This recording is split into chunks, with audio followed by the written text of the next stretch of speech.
મિત્રો, હું એક નાનકડા ગામમાં રહેતી સાવ સામાન્ય સ્ત્રી છું. મારા પતિનું થોડા વર્ષો પહેલાં જ અવસાન થયું હતું અને મારી એક દીકરી છે અને પતિના મૃત્યુ પછી મારી દીકરી જ મારી દુનિયા બની ગઈ હતી. અને હું રોજ મજૂરી કરતી અને હું પોતે ભૂખી રહીને પણ એના ભવિષ્ય માટે બધું કર્યું હતું. મારી દીકરી બહુ સમજદાર અને નરમ દિલમાં દીકરી હતી. તે 26 વર્ષની થઈ ગઈ હતી ત્યારે એક સારો છોકરો જોયો હતો. છોકરો સારા પગારની નોકરી હતી, પોતાનું ઘર હતું અને માતા પિતા નહોતા, એટલે નવા સંબંધમાં કોઈ વિઘ્ન આવ્યું નહીં.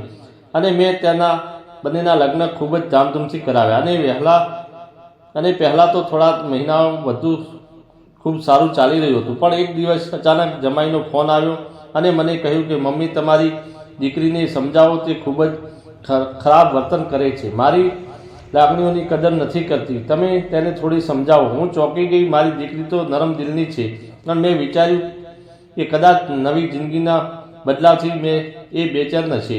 તેથી જ મારા જમાઈએ મને તેના ઘરે ખાસ બોલાવી છે. હું તેમની પાસે ગઈ અને મારી દીકરીને ખરેખર થોડી થાકેલી દેખાણી. પણ જમાઈ બહુ મીઠો અને સ્વદેશી લાગ્યો અને મને રોજ નાસ્તો આપતો, પગ દબાવતો, ઓઇલ લગાવવાનું કહેતો, મમ્મી કહીને બધું સ્વદેશી વાત કરતો હતો. પણ ધીમે ધીમે એની મમ્મી કહેવાનો અવાજ પણ બીજો કંઈક કહી રહ્યો હતો. અને એવું લાગવા લાગ્યું કે એક રાતે જ્યારે મારી દીકરી ઊંઘી રહી હતી ત્યારે જમાઈ મારા રૂમમાં આવ્યો અને એને પગ દબાવવાનું કહ્યું. પછી હળવેથી મારો હાથ પકડ્યો. હું દંગ થઈ ગઈ અને કહેવા લાગ્યો કે મમ્મી, તમારી સાથે વાત કરવાથી મને શાંતિ લાગે છે. હું સંકોચમાં પડી ગઈ અને મારી સાથે કંઈક એવું વર્તન કરતો હતો જે સાસુ જમાઈ વચ્ચે યોગ્ય ન હતું. એ રાત્રે મેં એક નિર્ણય લીધો અને બીજે દિવસે મેં મારી દીકરીને કહ્યું, બેટા, આજે હું તારા રૂમમાં સૂઈ જઈશ, તું મારા રૂમમાં સૂઈ જાજે. તેણે મને હા કહી અને હું એના રૂમમાં એની સાથે ચાદર ઓઢીને સૂઈ ગઈ. મધરાત્રિએ જમાઈ મારા રૂમમાં આવ્યો અને મારી નજીક આવીને પગ દબાવવાની કોશિશ કરી અને એ સમયે તેને થયું કે અંજલિ છે. પણ થોડીક ક્ષણમાં દરવાજો ઉઘડ્યો અને એક અજાણી છોકરી રૂમમાં પ્રવેશી અને બોલી, હવે શું છે, તું તારી પત્ની જેવી દેખાતી તારી સાસુને પણ નથી છોડતો એમ?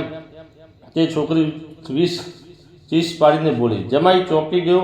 એ છોકરી અવાજ ધમકી ભર્યો હતો. પછી એણે બધી કહી નાખ્યું, તમે મને છોડી દીધી છે, તમે તમારા લગ્ન માટે મને છોડી દીધી. હવે તમે તો તમારી પત્ની પણ તમને નથી સમજાતી, તો તમારી સાસુ સાથે પણ. પછી ધીમે ધીમે જમાઈ સાસુને બતાવવા લાગ્યો, હું ખાલી ઈચ્છતો હતો કે આ સ્ત્રી શરમથી ઘર છોડીને ચાલી જાય એટલે મારી પત્ની ભ્રમમાં રહે અને હું મજા માણી શકું. મારું મોઢું લાલ થઈ ગયું. મારું દિમાગ ચક્કર ખાવા લાગ્યું. સવાર થતાં જ મેં મારી દીકરીને આખી વાત કહીને તે તો રડી પડી. પણ મેં એને શાંત રાખીને કહ્યું કે હવે આપણે ન્યાય મેળવવો પડશે. બીજા દિવસે અમે પોલીસ ફરિયાદ કરી. એ છોકરીએ પણ જમાઈ વિરુદ્ધ પોતાનું વ્યક્તિત્વ આપ્યું. જમાઈને બધી પોલ ખુલ્લી પડી ગઈ. પછી મારી દીકરી તેને છૂટાછેડા આપી દીધા.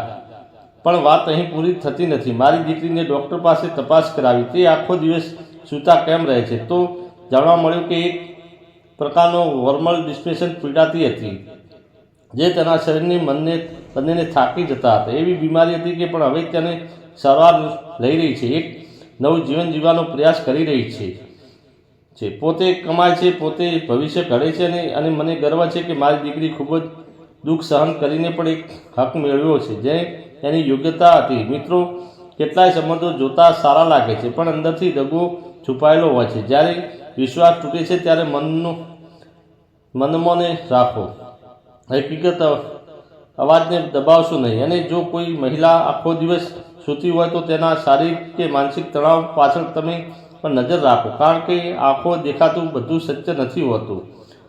જો તમને આ વાર્તા ગમી હોય તો વિડીયોને શેર કરજો અને લાઇક કરજો. વિડીયો પૂરેપૂરો જવાબ બદલ તમારો ખૂબ ખૂબ ધન્યવાદ મિત્રો.